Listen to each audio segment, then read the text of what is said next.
खेड़ा में सत्याग्रह, जैसा आप जानते हैं कि खेड़ा क्षेत्र में उस समय सूखाग्रस्त, पूरा सूख गया था, पूरा क्षेत्र, पूरा किसान बदहाल था। अंग्रेज सरकार की कर की बढ़ाने की वजह से किसान वहां के परेशान थे। इस तमाम समस्या को देखते हुए सरदार पटेल से देखा न गया, उन्होंने वहां एक सत्याग्रह छेड़ दिया कि अंग्रेजों से लोहा लेने के लिए तैयार हुए और उन्होंने कहा कि ये खेड़ा क्षेत्र के लोग, यहाँ किसानों की समस्याएं सूखा बाढ़ से यहाँ ग्रसित है, ये किसान कर नहीं दे पाएंगे। अंग्रेजों के खिलाफ इन्होंने अपना नारा दिया कि आप ये कर जो सरकार लगाई है इस कर को वापस ले। अंग्रेज सरकार मानने को तैयार नहीं थी। इधर सरदार पटेल भी, इनके नेतृत्व में जो भी लोग वहां पर बैठे थे, सारे लोगों को यह वादा था कि हम इस कर को वापस कराएंगे, सरकार को झुकाने का काम करेंगे। साथियों, लगातार बहुत दिन तो संघर्ष चलता रहा, सरकार को अंत में वापस करना पड़ा, सरकार को झुकना पड़ा। सरदार पटेल वहीं से उनकी जो ये सोच थी आगे देश के प्रति काम करने के लिए, वो आगे बढ़ते गई। महात्मा गांधी के साथ उन्होंने तमाम ऐसे कई बार जेल गए। जैसा कि पढ़ा जाता है कि 16 साल तक कई बार जेल आते गए, एक बार में 3 साल तक इनको कैद अंग्रेज सरकार कैद में रखी। इसके बावजूद भी ये निराश नहीं हुए, निरंतर आपके देश के लिए, अपने देश के लिए इन्होंने संघर्ष किया। साथियों, आज इस चिंतन शिविर के माध्यम से हमको ये जानकारी मिलती है कि पैसे वाला ही बहुत आगे नहीं जा सकता।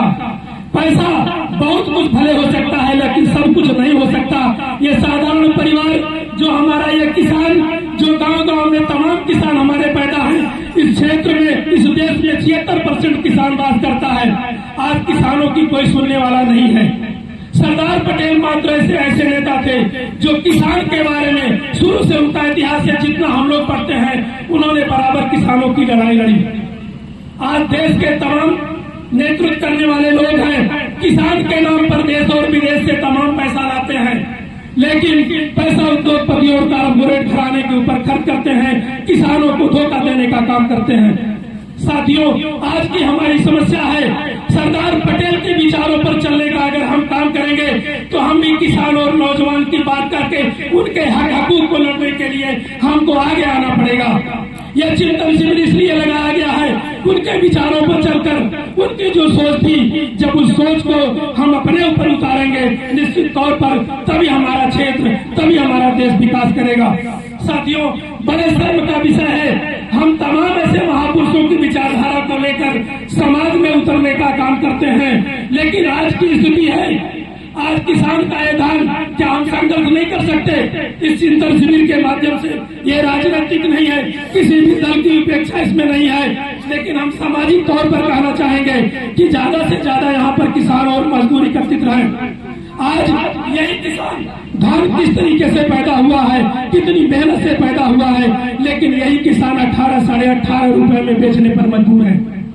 सरकार का रेट 23-30 है, लेकिन आज हम हाथ पर हाथ रखे हुए बैठे हैं। निश्चित तौर पर हम उस आवाज को बुलंद नहीं कर पा रहे हैं। ज्यादा न कुछ कहते हुए, चूंकि अभी हमारे अतिथि को बोलना है, हमारी आपकी बात होती रहेगी, लेकिन छोटा सा निवेदन हमने किया है कि निश्चित तौर पर डॉक्टर सोमेलाल पटेल जो एक महापुरुष थे, उन्होंने कहा था कि मरने के बाद कितना दिन तक जिंदा रहना चाहते हो, ये आप पर निर्भर करता है। हम सरदार पटेल नहीं हो सकते, हम शिवाजी साहू जी नहीं हो सकते, हम गौतम बुद्ध नहीं हो सकते, लेकिन हमारा एक धारा है, एक क्षेत्र है, उस क्षेत्र पर हम अपनी ईमानदारी की छाप और अपना मिशन, अपनी अच्छी सोच के तहत हम दिलों में बात कर सकते हैं। ये हम पर और आप पर निर्भर करता है। ज्यादा कुछ न कहते हुए हम बहुत बहुत धन्यवाद और सदवाद देना चाहेंगे कि जिन्होंने राममोहन भाई और आदरणीय घनश्याम पटेल जी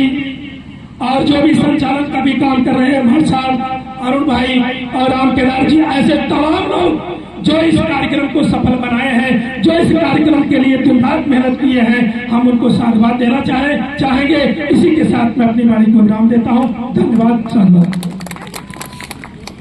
धन्यवाद टाइगर जी।